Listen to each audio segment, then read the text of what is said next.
Ito yung nag-ambush sa amin kagabi tol. Kalimutan nyo! Yes! Wala talaga kayong kadala-dala. Wala kayong puso.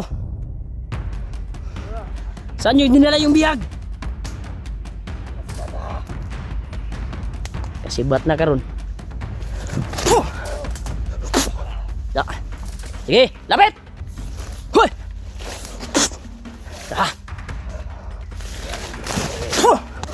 Lapit! Ayun ka. Ay!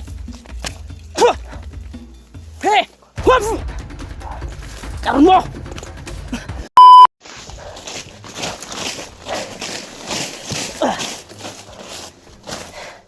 Yan rin may nangyari po sa amin kagabi. Kaya patuloy ko pa rin nahanap yung mga kasamahan ko. Hayop na bandido na yun. Yung nahuli namin ay pinahamak kami.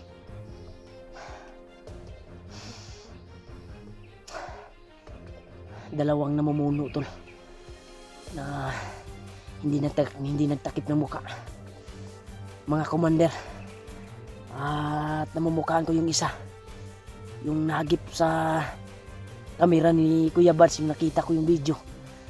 Andrea yung pangalan, Andrian. At yung isa ay nakapurong ng pulang puwan ba yun? Pula o orange. May kasama siyang long hair tol na sobrang liksi at bilis gumalaw. Muntik na kaming natudas. Iwan ko ba kung nagsama yung mga kasamahan ko.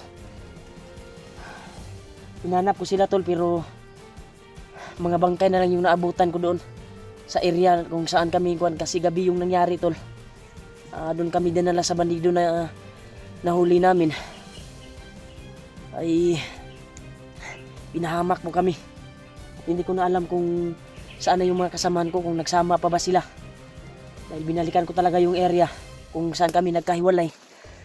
Pero ito yung nangyari sa amin tol.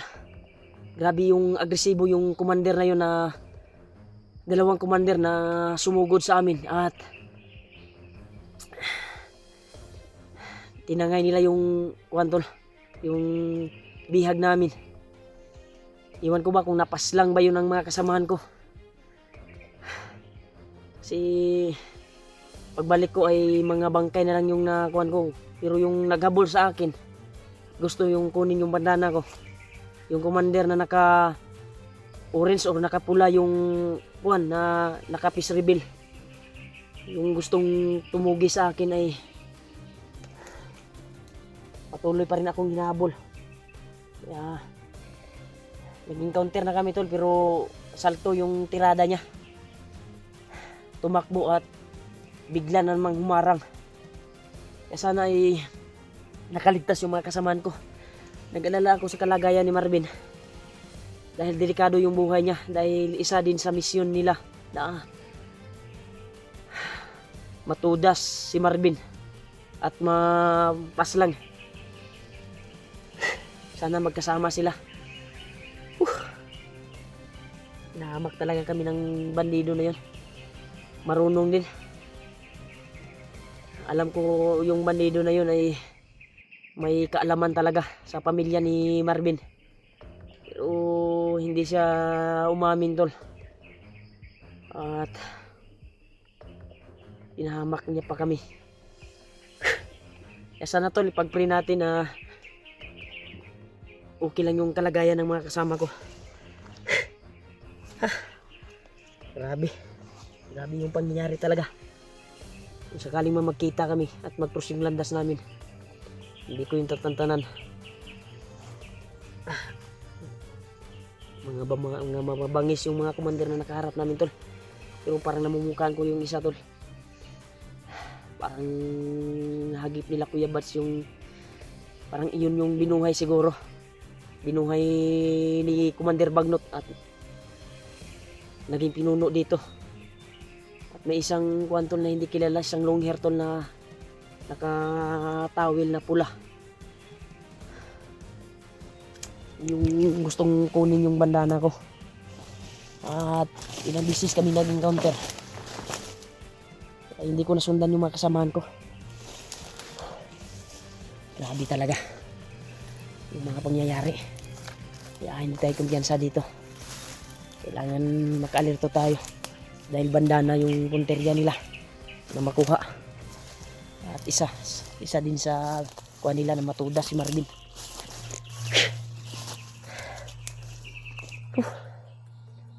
Sana hanap ko sila dito sa area na ito. Pinalikan ko yung area tol, pero mga bangkay na lang yung naabutan ko. At yung lapas lang ko na mga bandido ay nabalikan ko pa doon kung saan ko pinas lang sila kagabi. Pero mga kasama ko talaga, sana nagsama sila Pido, Julio at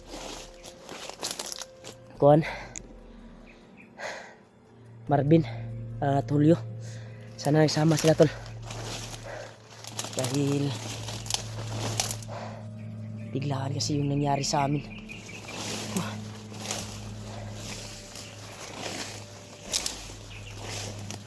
Mga commander na yun, magkaharap man kami ulit. Paghahandaan ko na, nabigla kasi kami at sumigaw yung bihag namin. Nararamdaman niya siguro na papunta yung kuha nila, yung mga kasamahan, at naramdaman niya na nandun sa area kagabi kung saan kami nagpahinga. Sa aming paglalakbay ay hinarang kami. Grabe talaga, madulas na commander yun. Sana tol ay pagpray po natin na ligtas yung mga kasamahan ko at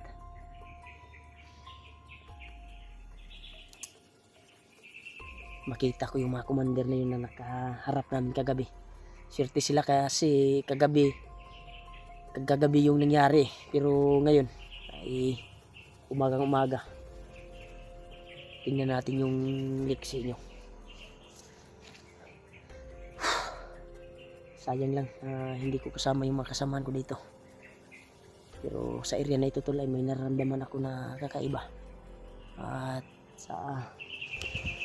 parang nandito lang yung mga commander. Oh. Parang nandito lang yung mga commander tol. Ito may nagkuha naman no. Nararamdaman ako kakaiba dito tol.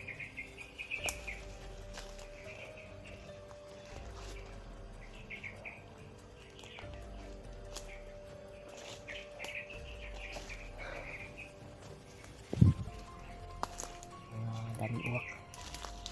Sana ipidrasan po ako ito na nakita ko yung mga kasamahan ko. Tanga na yung bihag. Sakali nang pala rin ako, nakita ko yung asawa ni Marvin at anak. Para maligtas ko.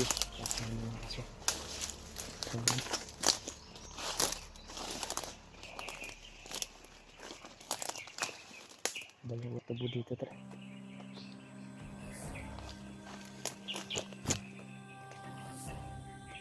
Parang may nag-aabang talaga sa akin dito sa unahan. Kanina ko lang ito nararamdaman. Parang yung aura niya ay aura na yung lumusob sa amin kagabi. Baka ito siguro yung naghabol sa akin. Yung nakapuro na orange ba yun o pula. Kaya hindi maklaro kasi yung kwan eh. Hindi masyadong pula yung kwan niya eh. May mga tauhan siya nakapula rin. Napakakuan tol at kuan pa siya, hindi siya nagtakip ng mukha. Ito yung aura na naramdaman ko.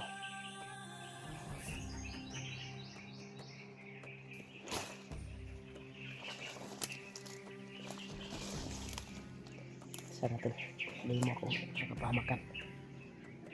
Malapit lang siya tol, malapit lang dito.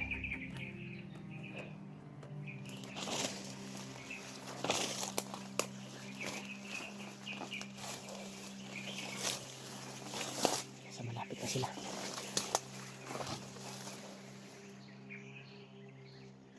Ramdam ko na.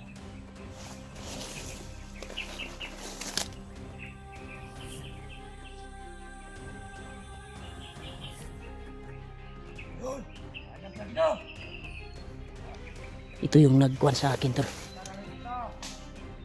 Dito. Tawan siya, may tawan. Kailangan ang nakas namin. Brad! Marami sila, tol. Isa. Ano baka kaiwanan yan? Ano yung isa? Hindi nyo. May kalalagyan talaga kayo sa akin. Malaking kasalanan nyo sa akin. Yan may nananakot. Saan yung mga kasamaan ko? Yan ang Panginoon. Yan, tol. Marami pala sila dito, tol. Ito yung nagabol sa akin kagabi, tol. Ito yung lumusob sa amin. Kailangan ang nakas namin. Brad, hinaot na ko, Brad. Pag-iyak ko nyo, Brad. Nakasibat kagabi. Kaudi na nakasibat. Delikado tani, lagan sila.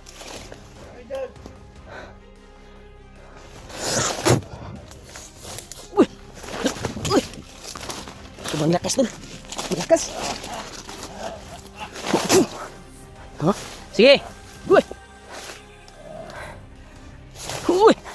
Tura. Lakas yung piyersa. Pagkakuhan talaga. Ito yung nag-ambush sa amin kagabi, tol. Kalimutan nyo. Yes. Wala talaga kayong kadala-dala. Wala kayong puso. Saan nyo dinala yung biyag? Nakasibat ha. Kasibat na karon. Da. Sige, lapit! Hoy! Da. Lapit! Ayun ka. Ay! Hey! Karon mo! Bakit kayo takot? Ha! Tagan! Takbo! Yan, tol, tumakbo, tol!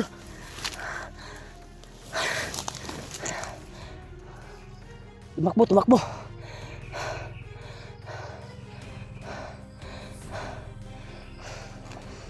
Parang nagpapasunod na sila sa atin, tol. Para matrap tayo.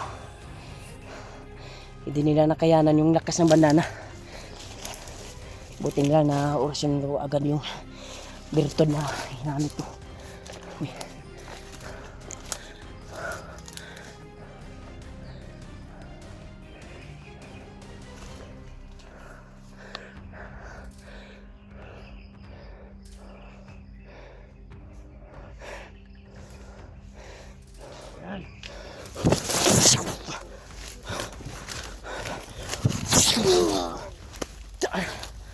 Ha?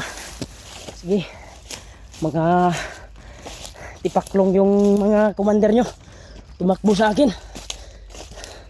Sana yun nakikita ko kayo ulit. Sigurado ako naghihinalo na yun. Dahil sa binitawan ko na birtod sa bandana ko. Ngayon kayo. Mahanap ko din kayo.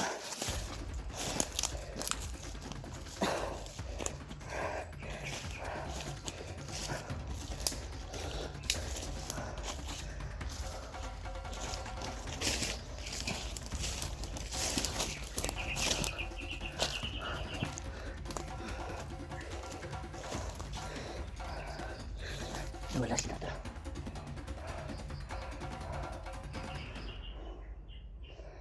Nawala.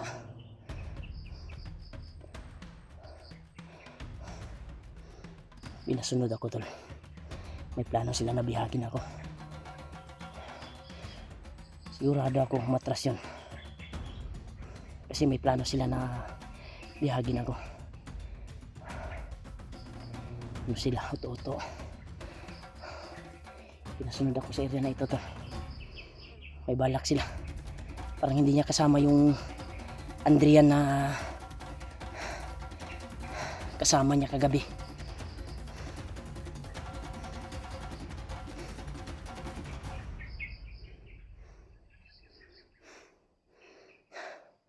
Grabe, takot pala sila sa akin. Buti na nagamitan ko ng matinding orasyon. Sigurado ako na Naghihinalo na yun. Iwan ko lang baka kasi yung ginagamit nila na kuwan ko orasyon ay matindi din. Kasi parang tinatablan ako eh. Masakit din. Pero kaya ko naman. Oh, lumabas yung mga kaugatan ko tol. Kaugat oh, kurog akong kalawasan tol ba. Oh, yung mga ugat sa katawan ko ay kinikurente na sa binitawan nila na orasyon. So kakayanin ko to tol. Napatakbo ko sila. May balak siguro sila na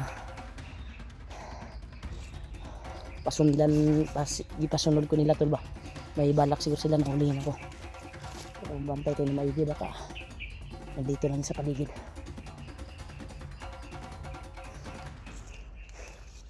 Grabe. Sabi yung mga bandido na yun.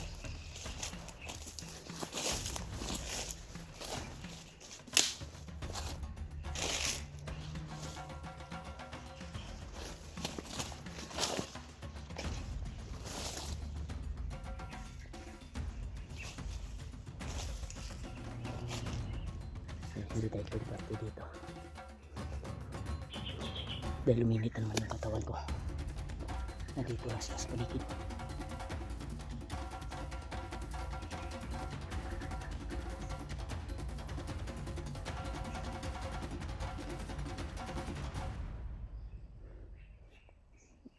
Sisilipin ko dito to.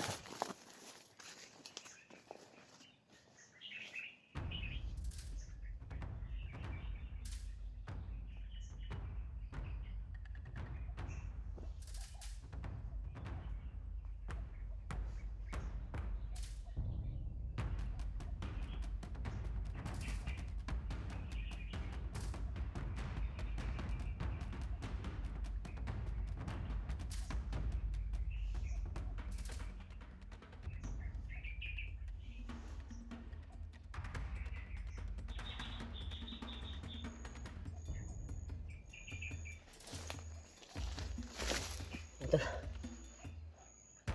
wala sila tol, kaya hindi tayo kumbiyansa. Sa ito baka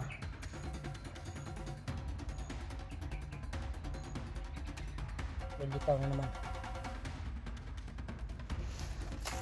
Tumitis panlalakbay. Yun, tukan sa unahan. Pagka sila yan mga kasamahan ko. Yun, dito na galing.